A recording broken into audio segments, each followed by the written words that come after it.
जी स्वागत सभी का मेरे इस YouTube चैनल पे।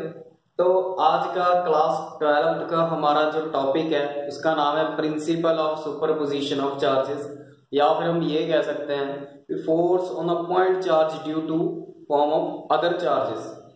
ठीक है, अदर पॉइंट चार्जेस भी कह सकते हैं भी। एक ही पॉइंट चार्ज के ऊपर फोर्स लग रही है दूसरे चार्जेस के कारण, कई चार्जेस के कारण। तो यहाँ पे देख लीजिए मैंने क्या करा, एक एक्स वाई प्लेन के अंदर एक पॉइंट चार्ज लिया है Q1, ठीक है, और उसके साथ और भी चार्जेस मैंने ले लिए। तो यहाँ पे Q2, Q3 और अप टू n चार्जेस हैं। एक्स वाई प्लेन के अंदर कितने चार्जेस हैं? n चार्जेस हैं। ये जरूरी नहीं है सिर्फ एक्स वाई प्लेन में ही लेना है, आप चाहे तो वाई जेड प्लेन में ले सकते हो, चाहे तो एक्स जेड प्लेन में भी ले सकते हो, वो आपकी इच्छा है, जो मर्जी करो। ठीक है, जो जिस मर्जी प्लेन में ले सकते हो आप।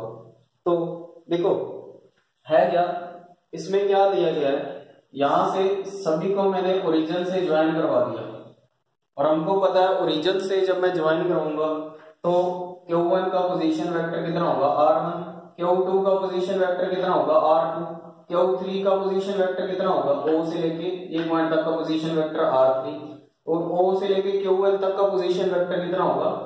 Rn vector. ठीक है, क्योंकि हम कितने चार्जेस ले रहे हैं? अप टू n चार्जेस ले रहे हैं हम। ठीक है, और यहाँ पे देखो फोर्स किसके ऊपर लग रही है? ये चार्ज के ऊपर फोर्स लग रही है Q1 के ऊपर फोर्स लग रही है, और Q1 के ऊपर जो फोर्स लग रही है वो लगा कौन रहा है? Q2 लगा रहा है इसके ऊपर, Q3 भी इसके ऊपर लगा रहा है, और Qn भी इसके ऊपर लगा रहा है। तो इसका मतलब है एक ही चार्ज के ऊपर सभी चार्जेस फोर्स लगा रहे हैं, और सभी की यहाँ पे डायरेक्शन भी दी हुई है। तो देख लीजिए, जब Q2 ने Q1 के ऊपर फोर्स लगाई तो किस डायरेक्शन में लगाई? इस डायरेक्शन में। जब Q3 ने Q1 के ऊपर फोर्स लगाया तो इस डायरेक्शन में लगाया, और जब Qn ने Q1 पे फोर्स लगाया तो किस डायरेक्शन में? ये डायरेक्शन में, ऊपर की तरफ। तो मैंने यहाँ पे फोर्स भी शो कर दी है, ये वाली और तीनों फोर्सेस मैंने यहाँ पे शो कर दी है। तो अगर मैं कहूं, अगर मैं आपसे पूछूं भी जो चार्ज है, जिस चार्ज के ऊपर फोर्स लग रही है, हमको पता है Q1 के ऊपर फोर्स लग रही है, तो Q1 के ऊपर जो टोटल फोर्स है, जो नेट फोर्स है, वो कितनी होगी? अगर मैं आपसे पूछूं Q1 चार्ज के ऊपर टोटल फोर्स, नेट फोर्स कितना होगा दूसरे चार्जेस के कारण? तो इसका मतलब हम कह सकते हैं it means net force on Q1 due to other charges. इसका मतलब है भी Q1 के ऊपर फोर्स लग रही है दूसरे चार्जेस के कारण, तो नेट कितनी होगी, टोटल फोर्स कितनी होगी हमारे पास? तो टोटल फोर्स तो F1 वेक्टर के साथ डिनोट करेंगे इसको, क्योंकि F1 वेक्टर क्यों ले रहे हैं? क्योंकि पहले चार्ज के ऊपर फोर्स लग रही है, तो उसको नाम क्या देंगे? F1 देंगे। और पहले चार्ज के ऊपर फोर्स लग रही है, किसके कारण लग रही है? बाकी सभी चार्जेस के कारण लग रही है, क्योंकि बाकी सभी चार्जेस जो हैं वो एक ही चार्ज के ऊपर फोर्स लगा रहे हैं। ठीक है, तो कितना होगा? F12 vector plus F13 vector up to F1n vector. तो ये हमारे पास इक्वेशन बन जाएगी। तो यहाँ पे देखिए क्या है, यहाँ पे इसका मीनिंग क्या है? देखो फर्स्ट के ऊपर फोर्स लग रही है दूसरे के कारण, फर्स्ट के ऊपर फोर्स लग रही है तीसरे के कारण, और फर्स्ट के ऊपर फोर्स लग रही है n चार्ज के कारण, जो nth चार्ज है हमारा ये वाला। ठीक है, तो ये इसको हम पहली इक्वेशन मान लेते हैं। मान लो ये हमारे पास फर्स्ट इक्वेशन आ गई। ठीक है, तो अब क्या करेंगे, अब ये फोर्सेस फाइंड आउट करेंगे, फिर जितनी फोर्स आएगी उसमें उनकी वैल्यूज जो है फिर यहाँ पे पुट कर देंगे। तो हमारे पास जो रिलेशन आएगा वो किसका होगा? सुपरपोजिशन ऑफ चार्जेस का। ठीक है, या force on a point charge due to many other charges, many point charges का। ठीक है, तो चलिए बात करते हैं नाउ F12 फोर्स कितना होगा? देखो पहले के ऊपर फोर्स लग रही है दूसरे के कारण, ठीक है, पहले के ऊपर फोर्स लग रही है दूसरे के कारण। देखो ये Q2 चार्ज है, Q2 चार्ज Q1 के ऊपर फोर्स लगा रहा है इस डायरेक्शन में। Q2 चार्ज Q1 के ऊपर फोर्स लगा रहा है, कितनी फोर्स लगेगी? 1/4πε0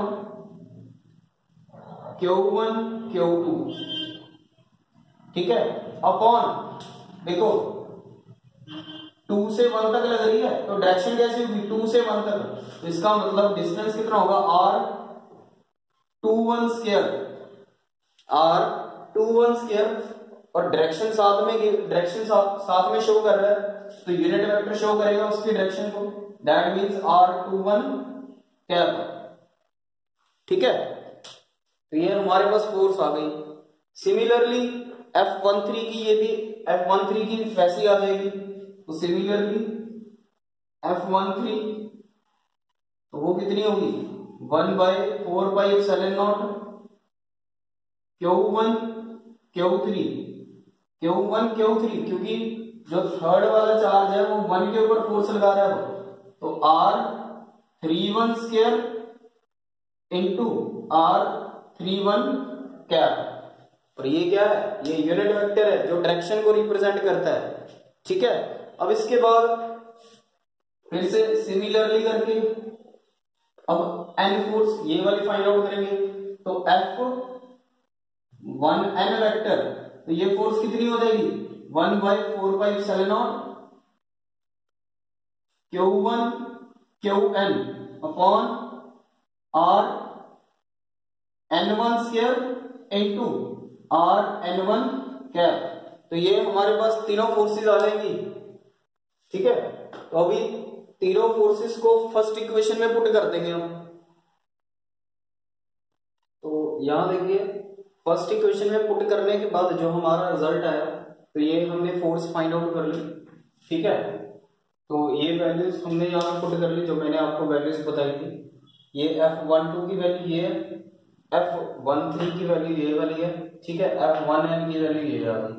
उसके बाद क्या करा हमने, सभी में से 1/4πε0 कॉमन आ रहा है और सभी में से Q1 भी कॉमन आ रहा है। ध्यान से देखिए, सभी में से Q1 भी कॉमन आ रहा है और 1/4πε0 भी कॉमन आ रहा है, तो उसको बाहर निकाल दिया। और बाकी जो वैल्यूज बच गई तो उसको ऐसे लिख सकता हूं, क्योंकि ये सारा क्या है? समीशन है, ये सम अप है, तो मैंने इसको समीशन की फॉर्म में दे दिया। समीशन का मतलब क्या होता है? टोटल, या सम अप कर सकते हो, ठीक है, सम अप भी कह सकते हो, समीशन भी कह सकते हो, ठीक है। तो समीशन QI अपॉन RI1 का स्क्वायर इंटू RI1 का कैप, ठीक है। तो I की वैल्यू 2 से लेके 1 तक पुट कर देंगे तो यही रिलेशन बनेगा, ठीक है। सभी का जब सम अप करोगे आप तो यही इक्वेशन बन जाएंगे हमारे पास फिर से, ठीक है। तो इस सभी को इकट्ठा करके मैंने ऐसे लिख दिया, ठीक है। तो ये मेरे पास आ गया principal of superposition of charges. तो अगर ये तो वो है जब 1 के ऊपर फोर्स लग रही है दूसरे चार्जेस के कारण, ठीक है। अगर हमने ऐसे निकालना हो कि F2 की निकालनी है, F3 की निकालनी है, तो उसमें भी यही सेम प्रोसीजर करना पड़ेगा हमको, ठीक है। तो वैसे उसकी जरूरत नहीं है, करना चाहे तो आप कर भी सकते हो उसको, ठीक है। तो this is a principal of superposition of charges.